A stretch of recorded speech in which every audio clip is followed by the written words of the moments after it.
اعوذ باللہ من الشیطان الرجیم بسم اللہ الرحمن الرحیم یا بنی اسرائیل یا بنی اے اولاد اسرائیل اسرائیل کی یا بنی اسرائیل اے اولاد یعقوب اذکروا یاد کرو نعمتی میری نعمت التی جو انعمت میں نے بخشی علیکم تم پر وانی اور بے شک میں فضلتکم فضل فضیلت لفظ ہم اردو میں پڑھتے ہیں فضلتو میں نے فضیلت دی کم تمہیں علی العالمین جہان والوں پر زمانے والوں پر۔ اب اس پوری آیت کے اندر صرف ایک ہی لفظ ایسا ہے جو ہم نے پہلے نہیں پڑھا اور وہ فضلتکم تھا یعنی فضیلت۔ اے بنی اسرائیل یعنی اے اولاد یعقوب تم میری نعمت یاد کرو جو میں نے تمہیں بخشی اور یہ کہ میں نے تمہیں فضیلت دی زمانے والوں پر۔ واتقوا اور ڈرو تقوی اختیار کرو پرہیزگار بنو یومن اس دن کے۔ واتقوا یومن اور ڈرو اس دن سے لا تجزی نہ بدلہ بنے گا نفس کوئی نفس ان سے نفس کسی شخص کا شیئن کچھ بھی ذرا بھی۔ واتقوا یوما لا تجزی نفس عن نفس شیئا اور اس دن سے ڈرو جس دن کوئی شخص کسی کا کچھ بدلہ نہ بنے گا۔ اب اس میں یہ ایک لفظ ہے تجزی، تجزی کا مطلب بدلہ دینا، جزا لفظ اردو میں استعمال کرتے ہیں ہم، باقی سب آسان لفظ ہیں اور ہم نے پہلے پڑھے ہوئے ہیں۔ ولا یقبل اور نہیں قبول کیا جائے گا، ولا یقبل اور نہیں قبول کیا جائے گا منہا اس سے شفاعہ شفاعت کو سفارش کو، اور نہ اس سے کوئی سفارش قبول کی جائے گی۔ ولا یقبل منہا شفاعہ اور نہ اس سے کوئی سفارش قبول کی جائے گی۔ اس میں یقبل کا مطلب قبول کرنا اردو میں لفظ استعمال کیا جاتا ہے اور شفاعت کا لفظ بھی ہم استعمال کرتے ہیں جس کا مطلب ہوتا ہے سفارش کرنا۔ ولا یؤخذ اور نہیں لیا جائے گا، اخذ کرنا ہم اردو میں لفظ استعمال کرتے ہیں، اخذ کرنا نکالنا، اسی سے یہ لفظ ہے یؤخذ اور نہیں نکالا جائے گا نہیں لیا جائے گا منہا اس سے عدل، عدل کا مطلب ہوتا ہے کوئی معاوضہ برابر کوئی بدلہ۔ ولا ہم اور نہ ہی وہ ینصرون مدد کیے جائیں گے۔ ینصرون یہ نصرت سے نکلا ہے، مدد اس کا مطلب ہم اردو میں استعمال کرتے ہیں، نصرت لفظ بھی استعمال کرتے ہیں، ناصر لفظ بھی استعمال کرتے ہیں جس کا مطلب ہوتا ہے مدد کرنے والا۔ ولا ہم ینصرون اور نہ ہی وہ مدد کیے جائیں گے۔ اور ڈرو اس دن سے جس دن کوئی شخص کسی کا بوجھ یا بدلہ نہ بنے گا اور نہ اس سے کوئی سفارش قبول کی جائے گی اور نہ اس سے کوئی معاوضہ لیا جائے گا اور نہ ہی اس کی مدد کی جائے گی۔ اس سے پہلے بھی ہم نے اس طرح کی آیت جو ہے وہ پڑھی ہے جو کہ یا بنی سے سٹارٹ ہو رہی تھی، تو اس آیت کو دوبارہ ذکر کیا گیا تاکہ بنی اسرائیل کو نعمتیں یاد دلانے کی تاکید ہو جائے اور ان کو اس بات کی تنبیہ ہو کہ بنی اسرائیل اللہ تعالیٰ کی نعمتوں کا حق ادا کرنے سے غافل ہے۔ اس آیت میں فرمایا ہے کہ میں نے تم کو تمام عالمین پر تمام جہان والوں پر فضیلت دی۔ اب اس پہ یہ سوال ہے کہ تمام عالمین میں تو نبی کریم صلی اللہ علیہ وسلم اور آپ کی امت بھی شامل ہے، حالانکہ یہود ان سے افضل نہیں ہے اور یہودی امت جو ہے وہ امت مسلمہ سے افضل نہیں ہے۔ اس کا جواب یہ ہے کہ عالمین سے مراد ان کے زمانہ کے تمام لوگ ہیں، قیامت تک کے لوگ اس سے مراد نہیں ہے، اور اس کی وضاحت بیان کرنے کی ضرورت اس لیے آئی ہے کیونکہ قرآن مجید فرقان حمید میں نبی کریم صلی اللہ علیہ وسلم کی امت کو اللہ تعالیٰ نے بہترین امت قرار جو ہے وہ دیا ہے۔ ایک بات اور ذہن نشین رکھ لیں کہ قرآن پاک کے اندر دو طرح کی آیات ہوتی ہیں، کچھ میں ہوتی ہیں متشابہات اور کچھ ہوتی ہیں واضح صریح۔ جو واضح اور صریح احکام ہوتے ہیں، باتیں ہوتی ہیں، ان کے اندر ڈیٹیل کی ضرورت نہیں ہوتی، اور کچھ ایسی باتیں ہوتی ہیں جو کہ متشابہات ہوتی ہیں، تو ان کے اندر تفصیل بیان کرنے کی ضرورت ہوتی ہے۔ کیونکہ بعض چیزیں ایسی ہوتی ہیں کہ ان دونوں اطراف کے بارے میں احادیث جو ہے وہ موجود ہوتی ہیں، تو پھر ان دونوں میں اگر تطبیق نہ کی جائے تو پھر جو ہے وہ انسان کے گمراہ ہونے کا بھی خطرہ ہوتا ہے، اور اس کے ساتھ ساتھ جو ہے وہ انسان جو ہے وہ پرابلم کے اندر آ جاتا ہے کہ اب کس حکم کو جو ہے وہ مانے۔ تو یہاں بھی اگر ہم دیکھیں تو یہاں بھی اللہ تبارک و تعالیٰ نے فرمایا ہے کہ تمہیں تمام جہان والوں میں اللہ تبارک و تعالیٰ نے فوقیت دی، اور دوسرے مقام پر اللہ تبارک و تعالیٰ نے امت مسلمہ کے بارے میں یہی بیان فرمایا ہے۔ تو اب اس لیے جب تک ہم ان دونوں کے اندر تعویل نہیں کریں گے تب تک بات جو ہے وہ سمجھ نہیں آئے گی، اس لیے وضاحت کرنا یہاں ضروری ہے۔ اللہ تعالیٰ نے فرمایا کنتم خیر امت اخرجت للناس، تم ان امتوں میں سب سے بہترین امت ہو جو لوگوں کے لیے ظاہر کی گئی ہو۔ اب اس آیت کے اندر آپ صلی اللہ تعالیٰ علیہ وسلم کے زمانے کے جو بنو اسرائیل ہیں وہ مخاطب ہیں، مگر اس سے مراد ان کے آباء و اجداد ہیں جو حضرت موسیٰ علیہ السلام کے زمانے میں ان کے بعد تھے،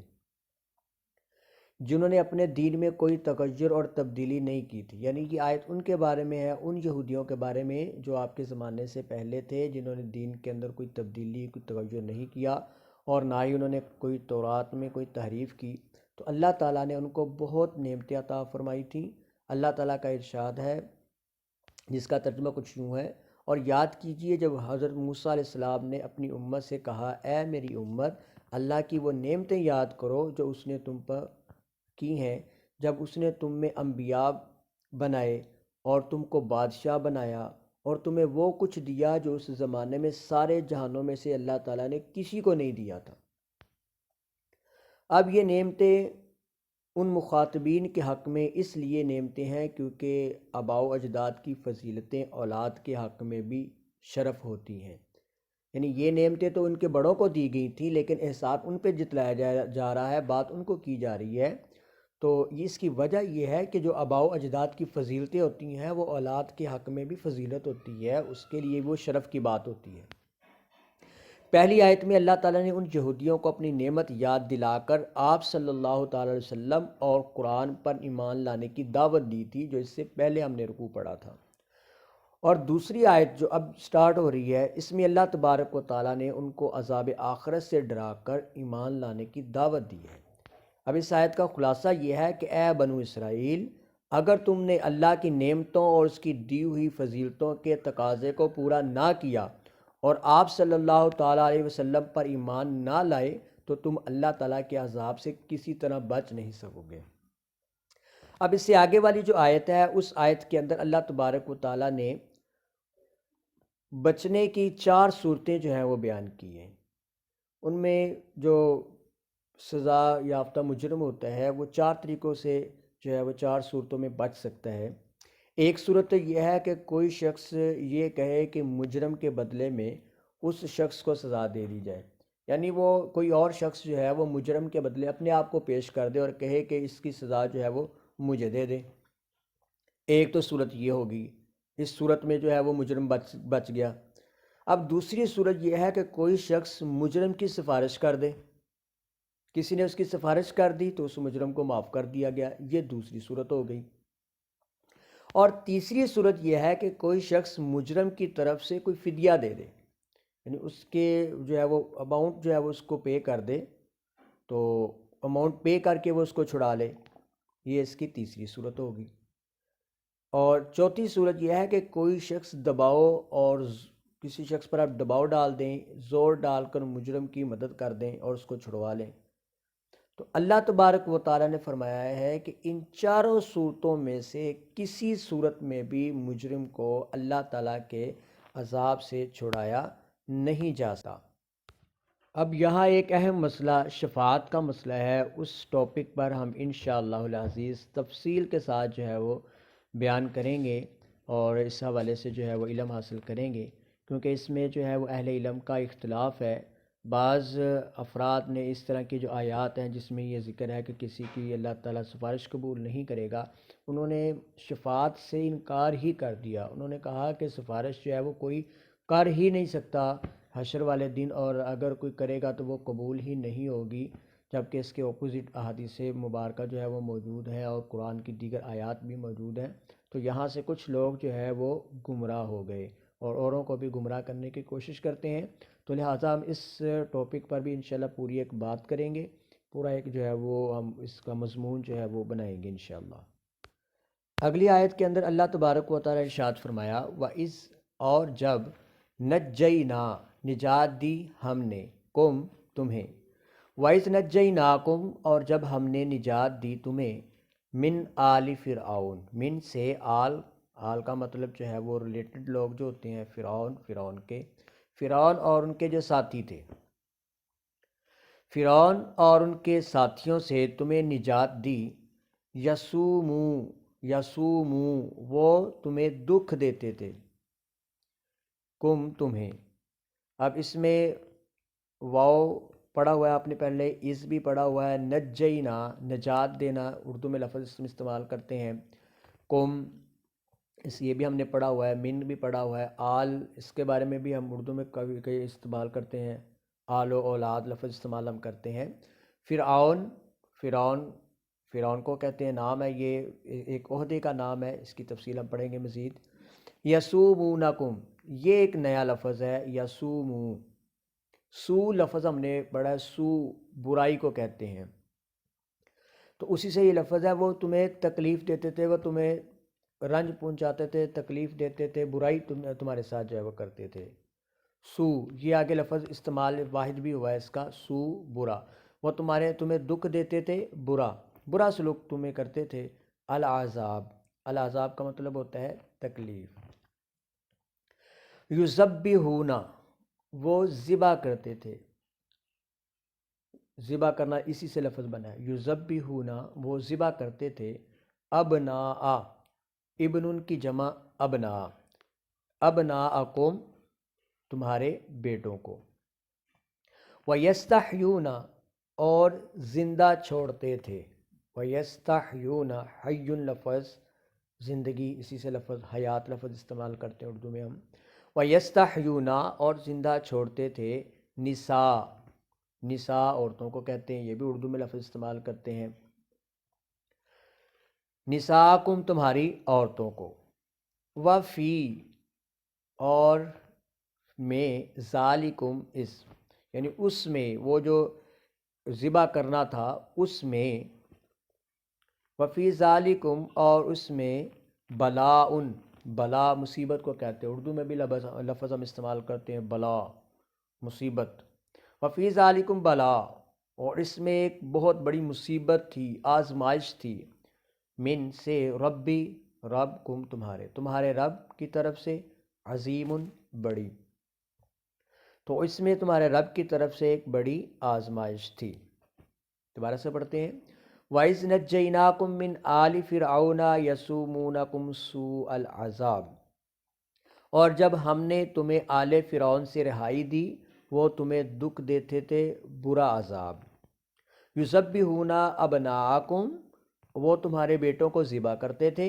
وَيَسْتَحْيُونَ نِسَاءَکم اور تمہاری عورتوں کو زندہ چھوڑتے تھے، وَفِي ذَالِکُمْ اور اس میں، بلاؤن آزمائش تھی، من ربکم تمہارے رب کی طرف سے، عظیم بڑی،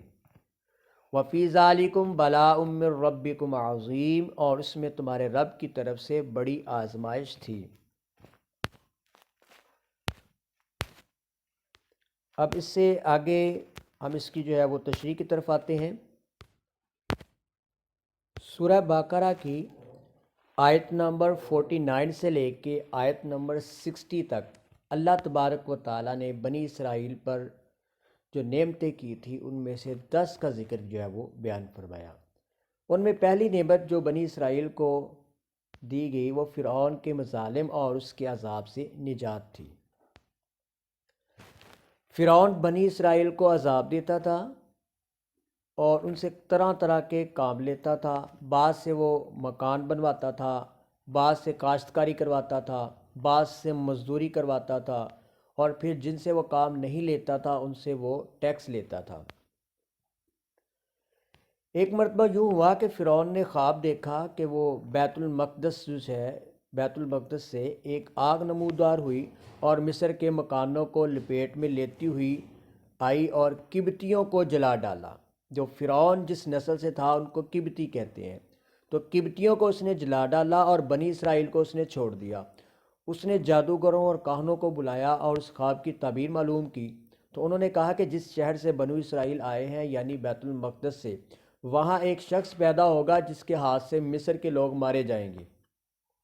پھر فرعون نے یہ حکم دیا کہ بنو اسرائیل کے ہاں جو بھی لڑکا پیدا ہو اس کو قتل کر دیا جائے اور جو لڑکی پیدا ہو اس کو چھوڑ دیا جائے۔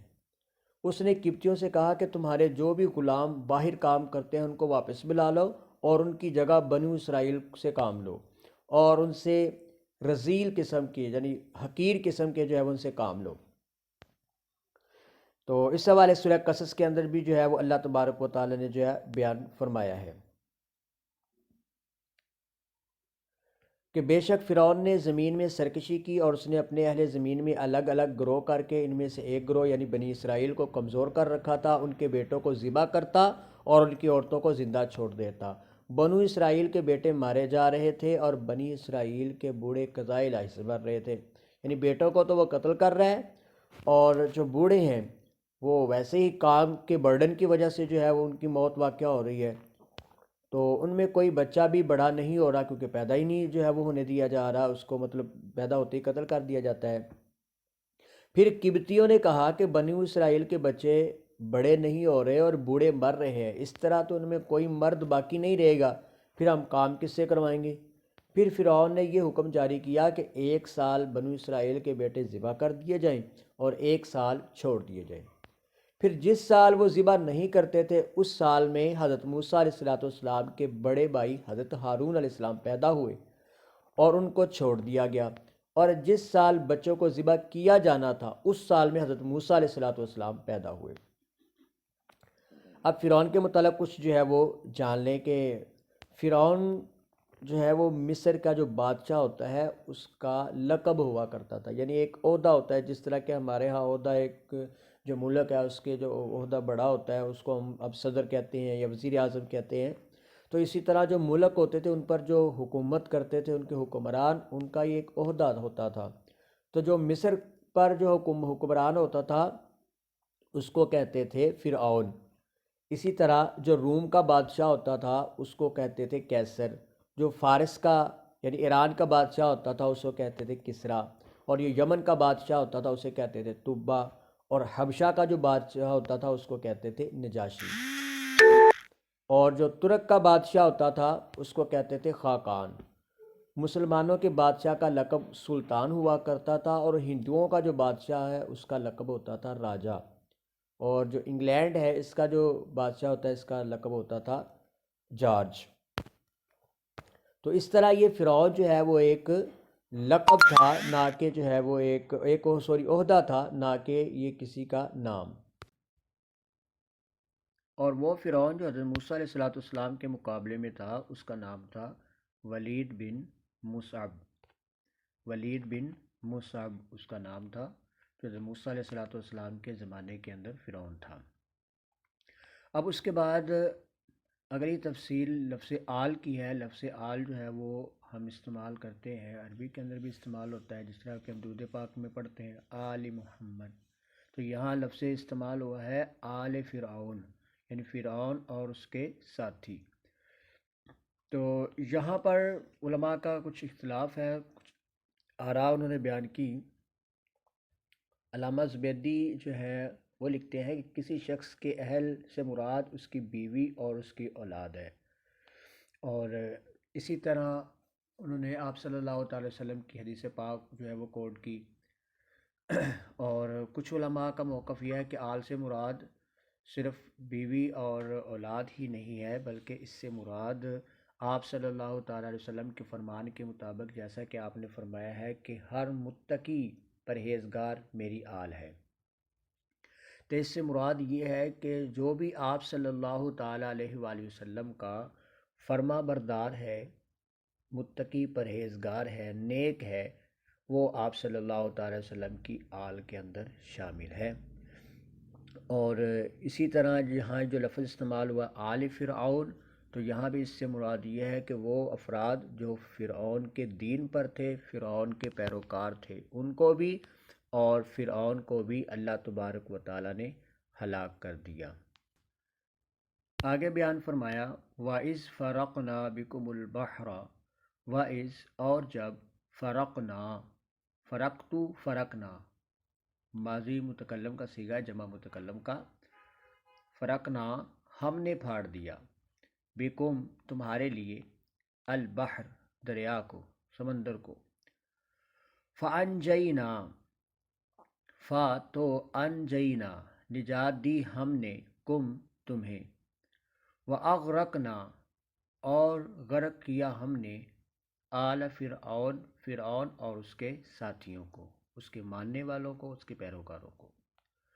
وانتم تنظرون وانتم اور تم تنظرون یہ معاملہ دیکھ رہے تھے۔ اب اس آیت کے اندر بھی اللہ تبارک و تعالیٰ نے بنو اسرائیل پر جو دوسری نعمت کی تھی اس کا تذکرہ جو ہے وہ ارشاد فرمایا ہے یہاں پر۔ اب اس کی تفصیل کچھ یوں ہے کہ جب حضرت موسیٰ علیہ السلام بنی اسرائیل کو لے کے مصر جانے لگے تو فرعون کو اس بات کی خبر پہنچ گئی، تو اس نے اپنے ساتھیوں سے کہا کہ ابھی رہنے دو، صبح جب مرغ اذان دے گا تو اس وقت ان کا پیچھا کریں گے۔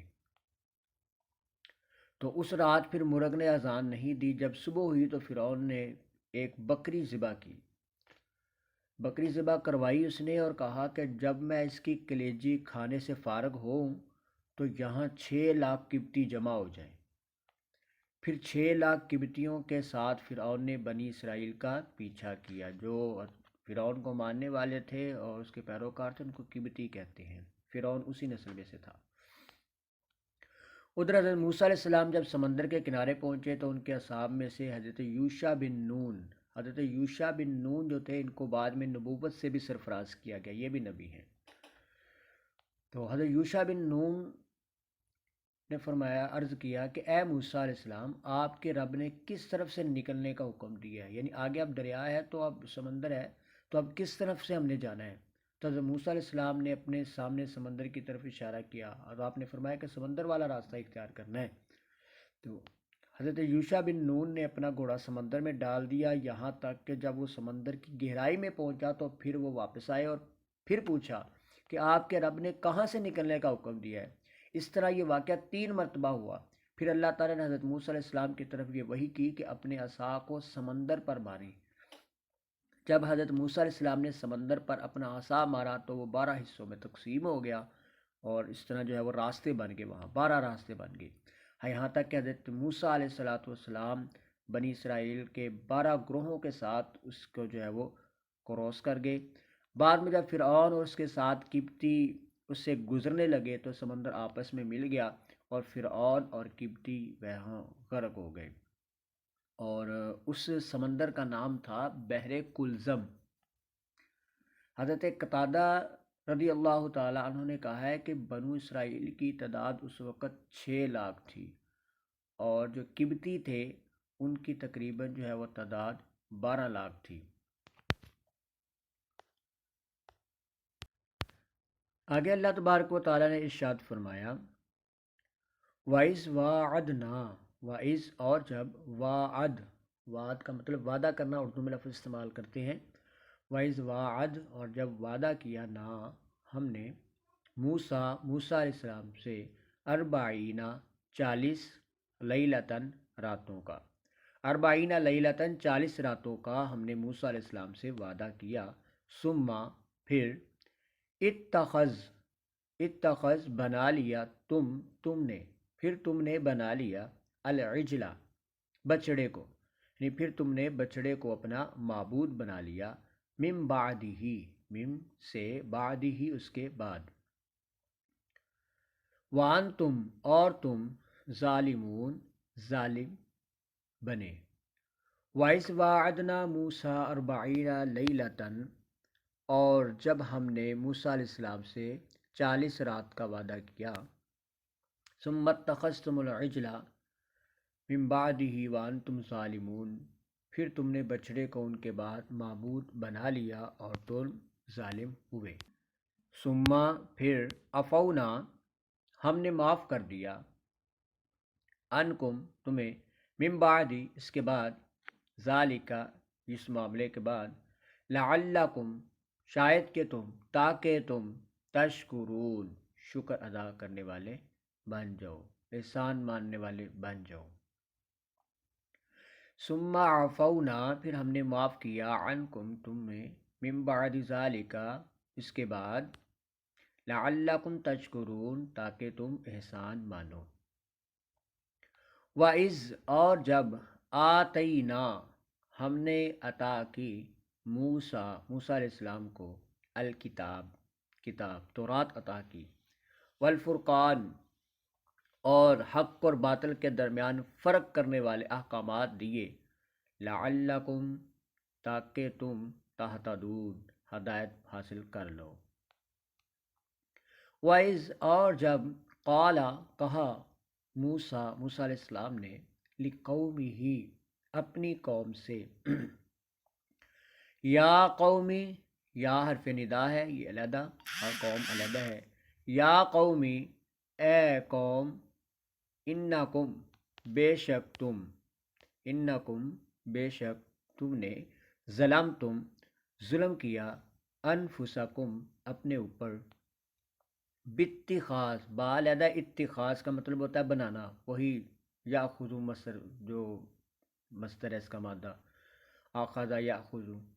باتخاذ تم نے بنا لیا، اخذ کر لیا، لے لیا، تم نے، العجل بچڑے کو، جو گائے کا بچہ ہوتا ہے اس کو بچڑا کہتے ہیں۔ باتخاذکم العجل پھر تم نے بچڑے کو معبود بنا لیا، فتوبو تو توبہ کرو، الی کی طرف، باریکم اپنے باری اللہ تبارک و تعالیٰ کا صفاتی نام ہے، یا باریکم اپنے پیدا کرنے والے کی بارگاہ میں اب تم سب توبہ کرو۔ فقتلا اصل میں آئے گا اقتل فعل ہے، تو اقتلو تم سب قتل کرو، انفسکم اپنے آپ کو،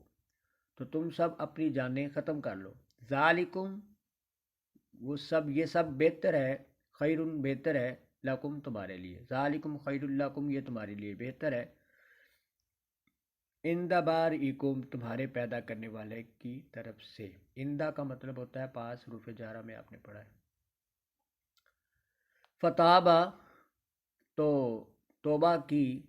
علیکم ان پر،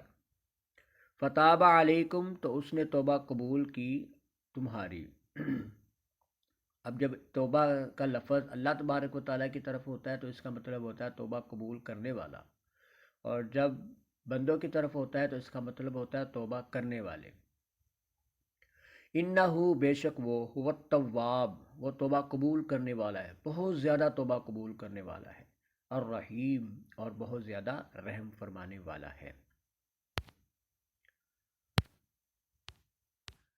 اب اس آیت کی تشریح کرنے سے پہلے ہم حضرت موسیٰ علیہ السلام کے نام و نسب کے بارے میں کچھ جاننے کی کوشش کریں گے۔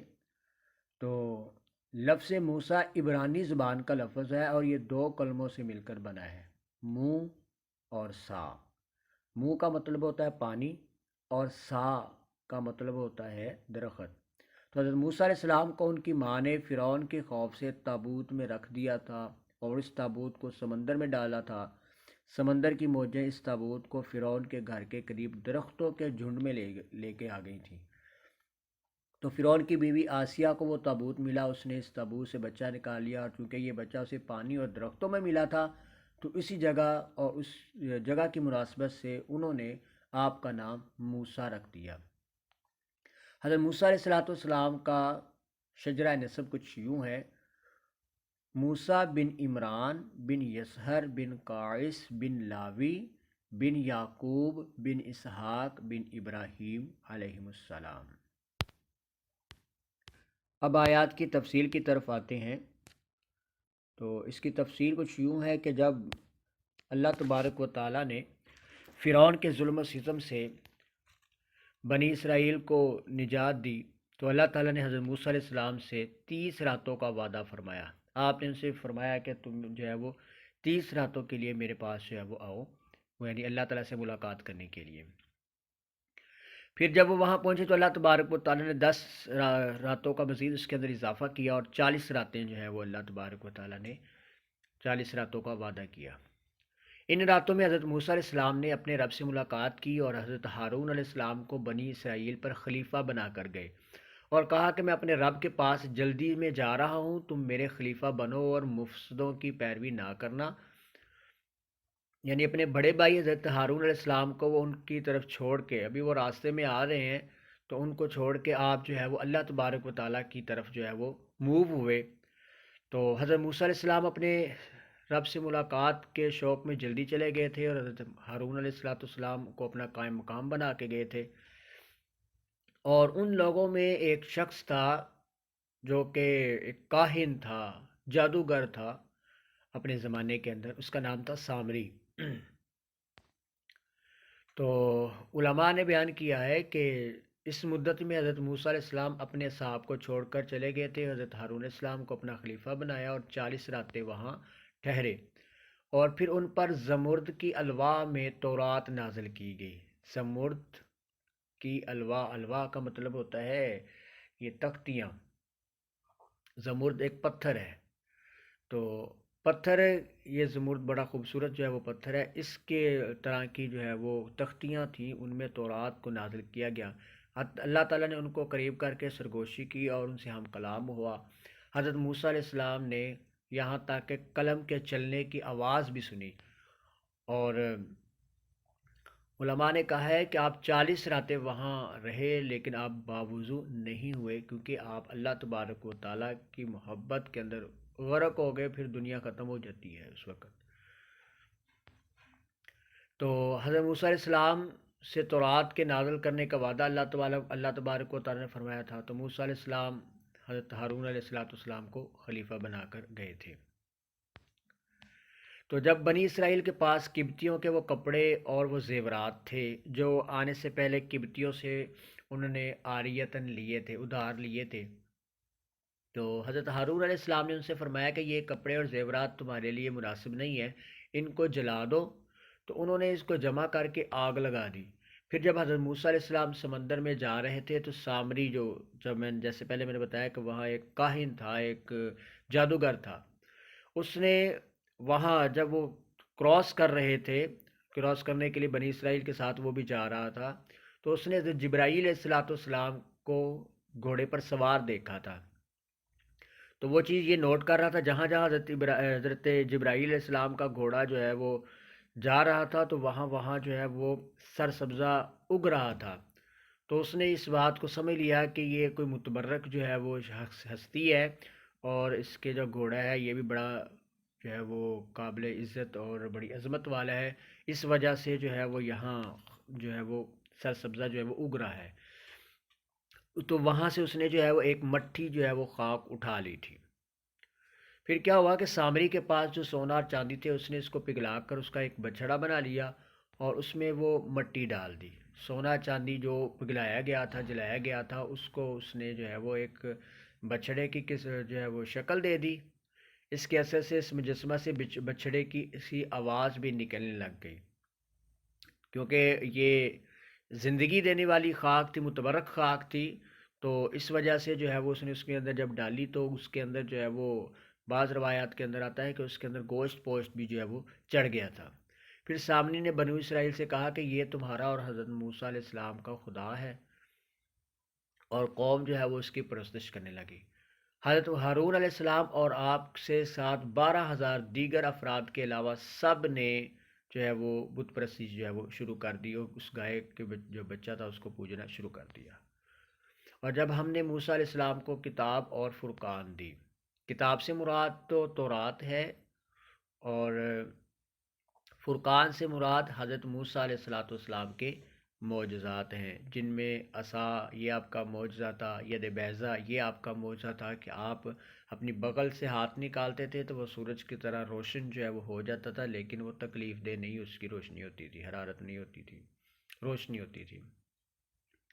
اور بھی بہت سے معجزات اللہ تبارک و تعالیٰ نے حضرت موسیٰ علیہ الصلوۃ والسلام کو جو ہے وہ عطا فرمائے۔ ابھی جو میں نے واقعہ بیان کیا ہے اس کا تفصیلی ذکر سورہ طٰہٰ کے اندر اللہ تبارک و تعالیٰ نے بیان فرمایا ہے، جس کا ترجمہ کچھ یوں ہے کہ ہم نے موسیٰ علیہ السلام سے فرمایا کہ اے موسیٰ، آپ نے لوگوں کو چھوڑ کر آنے میں کیوں جلدی کی؟ حضرت موسیٰ علیہ السلام نے کہا کہ وہ لوگ میرے پیچھے آ رہے ہیں، اور اے میرے رب، میں تجھے راضی کرنے کے لیے تیری بارگاہ میں جلدی حاضر ہو گیا ہوں۔ فرمایا ہم نے آپ کے بعد آپ کی امت کو آزمائش میں ڈال دیا ہے، اور سامری نے انہیں گمراہ کر دیا۔ تو حضرت موسیٰ علیہ السلام نہایت غم و غصے کی حالت میں واپس ہوئے اور فرمایا کہ میری امت، کیا تم سے تمہارے رب نے تورات عطا کرنے کا اچھا وعدہ نہیں کیا تھا؟ پھر کیا تم نے یہ چاہا کہ تم پر تمہارے رب کا غضب نازل ہو جائے کیونکہ تم نے میرے وعدے کی خلاف ورزی کی ہے؟ تو انہوں نے کہا ہم نے اپنے اختیار سے آپ سے وعدہ خلافی نہیں کی، لیکن ہم پر قوم فرعون کے بھاری زیورات کا بوجھ تھا، ہم نے ان زیورات کو آگ میں ڈال دیا، اور سامری نے بھی اپنے حصے کے زیورات کو آگ میں ڈال دیا۔ پھر اس نے ان کے لیے بچھڑے کا بے جان جسم نکالا جو بیل کی سی آوازیں نکالتا تھا۔ تو لوگوں نے کہا کہ یہی موسیٰ علیہ السلام کا معبود ہے اور تمہارا بھی معبود ہے۔ موسیٰ علیہ السلام تو بھول گئے ہیں، یعنی وہ ان کو 10 دن اور رکنا وہاں پڑ گیا نا۔ تو کیا یہ لوگ اتنا بھی نہیں سمجھتے کہ وہ بچڑا تو ان کے کسی بات کا جواب بھی نہیں دیتا؟ حضرت موسیٰ علیہ السلام سے کہہ رہے ہیں کہ کیا تمہیں اتنا بھی پتہ نہیں ہے کہ وہ تو تمہاری کسی بات کو سن نہیں سکتا اور جواب بھی نہیں دیتا، اور نہ وہ ان کے لیے کسی نفع اور نقصان کا وہ مالک ہے؟ اور پھر آپ نے حضرت ہارون علیہ السلام کو جو ہے وہ بالوں سے پکڑ لیا۔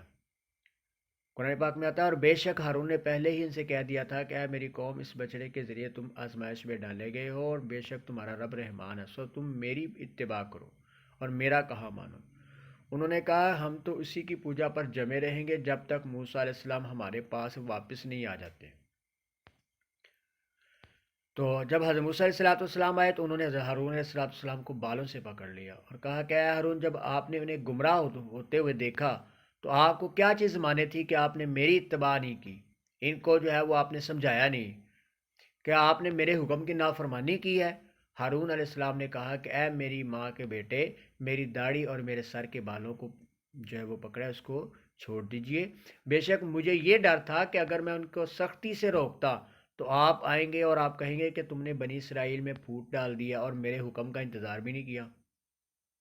تو پھر موسیٰ علیہ السلام سامری کو مخاطب ہوئے اور فرمایا کہ اے سامری، تو نے کیا کیا ہے؟ تو اس نے کہا کہ میں نے وہ چیز دیکھی جو دوسروں نے نہیں دیکھی تھی، کہ جب وہ فرعون جو ہے وہ جا رہا تھا وہاں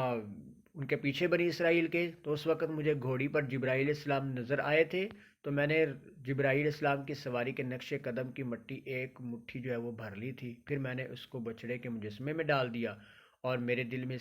اس طرح کی بات آئی تھی۔ یہ اب اسے اپنا معاملہ جو ہے وہ بیان کر رہا ہے سامنے، اور اس کی مزید کچھ تفصیل یہ ہے کہ علماء فرماتے ہیں کہ جب فرعون جو ہے وہ وہاں سے نکلا بنی اسرائیل کا پیچھا کرنے کے لیے، تو جب اس نے یہ معاملہ دیکھا کہ بنی اسرائیل جو ہے اس کو کراس کر رہی ہیں، ان کے لیے راستہ بنا ہوا ہے، تو فرعون نے آگے جانے کا ارادہ کیا۔ پھر اس کے جو ساتھی تھے انہوں نے کہا کہ آپ ایسا نہ کریں، کیونکہ وہ اللہ کے نبی معلوم ہوتے ہیں، وہ برگزیدہ ہستی ہیں، تو کہیں ایسا نہ ہو کہ ہم وہاں غرق ہو جائے، یہ تو راستہ ان کے لیے ہے۔ تو فرعون نے جو ہے وہ پھر واپس جانے کا ارادہ کیا۔ ابھی اس نے یہ ارادہ کیا تو کیونکہ اللہ تبارک و تعالیٰ نے اس کی جو ہے وہ موت مقدر کر دی تھی، اس کو عذاب اللہ تعالیٰ نے دینا تھا، تو اللہ تبارک و تعالیٰ نے حضرت جبرائیل علیہ السلام کو بھیجا۔ حضرت جبرائیل علیہ السلام ایک گھوڑی پر سوار ہو کے وہاں آئے، اور جب فرعون کے گھوڑے نے حضرت جبرائیل علیہ السلام کی گھوڑی کو دیکھا تو وہ ان کے پیچھے پیچھے چلنے لگ گیا۔ حضرت جبرائیل علیہ السلام اس کو موو کرنے لگ گئے۔ اب فرعون جو ہے، فرعون کا گھوڑا حضرت جبرائیل علیہ السلام کے پیچھے، اور دوسرے لوگوں نے دیکھا کہ فرعون جو ہے وہ پیش قدمی کر رہا ہے، تو انہوں نے بھی پیچھے جو ہے وہ گھوڑے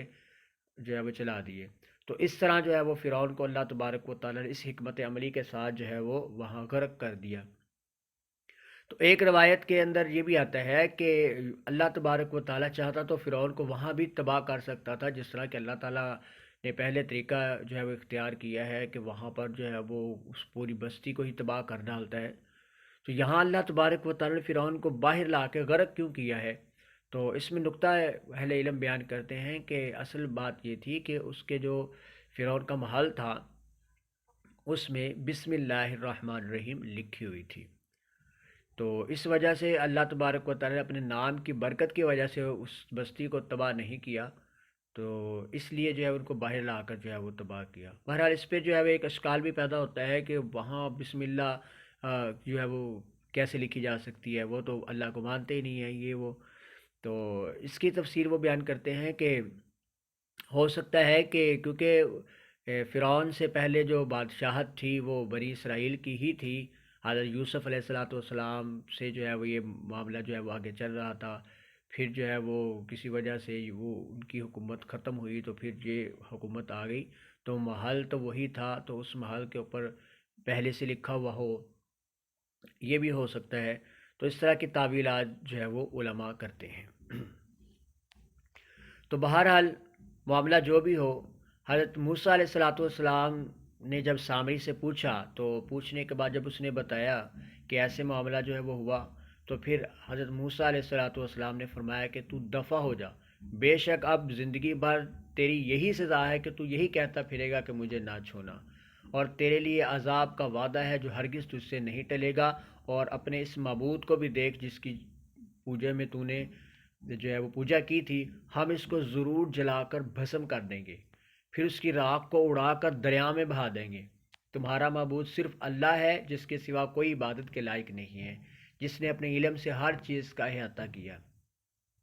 اس طرح ہم آپ کو گزشتہ واقعات کی خبریں بیان فرماتے ہیں، اور ہم نے آپ کو اپنے پاس سے ذکر یعنی قرآن عطا فرمایا۔ یہ قرآن پاک کا جو ہے وہ ترجمہ تھا سورہ طٰہٰ کا۔ تو اب آپ نے ان کے ساتھ سلوک کیسا کیا اس بچھڑے کے ساتھ؟ حضرت موسیٰ علیہ السلام نے اس جو بچھڑا تھا اس کے ٹکڑے ٹکڑے کیے اور اس کو جلا کر اور اس کے ذرات کو سمندر میں بہا دیا۔ بعض مفسرین نے کہا ہے کہ وہ مجسمہ گوشت پوست اور ہڈیوں میں تبدیل ہو گیا تھا اس خاک کی برکت سے، تو حضرت موسیٰ علیہ السلام نے اس کو ذبح کر کے جلا دیا، اور بعض نے کہا کہ وہ اسی طرح سونے اور چاندی کا ہی مجسمہ تھا، اس کو آلات کے ساتھ ٹکڑے ٹکڑے کر کے ریزہ ریزہ کر دیا گیا۔ پھر حضرت موسیٰ علیہ السلام نے فرمایا کہ اس سمندر سے اب پانی پیو، تو جو اس بچھڑے سے محبت کرتا تھا اس کی مونچھوں پر اس سونے کے ذرات جو ہے وہ لگ گئے، اس کے لپس پہ لگ گئے، جیسا کہ قرآن پاک میں بھی ہے کہ ان کے کفر کی وجہ سے بچڑا ان کے دلوں میں پلایا گیا تھا، ان کے کفر کی وجہ سے۔ حضرت موسیٰ علیہ السلام کے آنے کے بعد جب بنی اسرائیل کو اپنی گمراہی کا یقین ہو گیا تو انہوں نے کہا کہ اگر ہم پر ہمارا رب رحم اب نہ فرمائے اور ہماری مغفرت نہ فرمائے تو ہم ضرور نقصان اٹھانے والوں میں سے ہوں گے۔ تو اللہ تعالیٰ نے اسی حال میں بنی اسرائیل کی توبہ قبول کرنے سے انکار کر دیا، کیونکہ جب تک وقت ہے تب تک ہی توبہ جو ہے وہ قبول کی جا سکتی ہے، جب توبہ کا وقت گزر جائے تو اس وقت توبہ کی قبولیت کا کوئی موقع نہیں ہوتا۔ جب توبہ کا اپنے باپ پڑھا تھا اس میں وقت غالباً میں نے نہیں بتایا تھا، تو توبہ کی قبولیت کا اب ہمارے ہاں جو ہے وہ 2 سے 3 طرح جو ہے وہ توبہ کے قبولیت کا وقت ہے۔ ایک تو یہ ہے کہ سورج مشرق کی بجائے مغرب سے جس دن طلوع ہو گیا اس دن توبہ کا دروازہ بند ہو جائے گا، یہ قیامت کی نشانیوں میں سے ہے۔ اور دوسری بات یہ ہے کہ جب انسان کی روح اس کی جو ہے وہ شارق تک جو ہے وہ نہیں پہنچتی تب تک اس کے پاس توبہ کا وقت ہوتا ہے، اس کے بعد اس کے توبہ کا وقت نہیں ہوتا۔ اور اسی طرح تیسری صورت یہ ہے کہ جب اللہ تبارک و تعالیٰ کا عذاب قریب پہنچ جاتا ہے تو پھر توبہ جو ہے وہ قبولیت کا وقت جو ہے وہ نہیں ہوتا۔ تو اللہ تبارک و تعالیٰ نے ان کی توبہ قبول پھر نہ کی۔ حضرت موسیٰ علیہ السلام سے کہا کہ اے میری امت، تم نے بچھڑے کی عبادت کر کے اپنی جانوں پر اب ظلم کیا ہے، تم اپنے خالق کی طرف توبہ کر لو۔ تو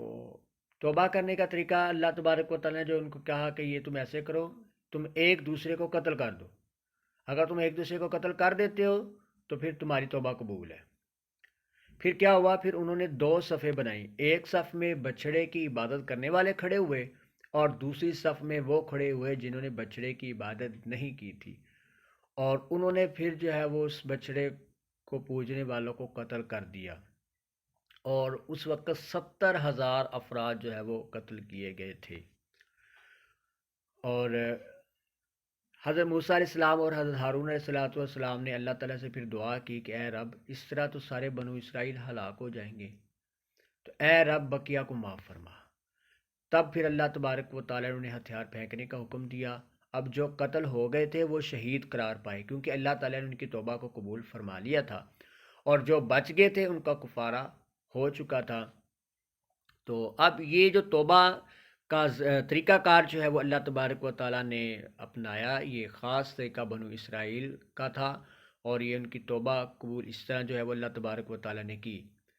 لیکن اللہ تعالیٰ کا رحم اور فضل اور کرم ہے ہم پر، کہ ہمارے لیے توبہ یہ ہے کہ گناہوں پر اشک ندامت بہائیں، گناہ کو فوراً ترک کر دیں، اللہ تعالیٰ سے وعدہ کر لیں کہ دوبارہ اس گناہ کو نہیں کریں گے، تو اور اس گناہ کے ذریعے جو حق ضائع ہوا ہے اس کی ہم تلافی کر لیں گے، تو اللہ تبارک و تعالیٰ امت مسلمہ کی توبہ کو قبول فرما لیتا ہے۔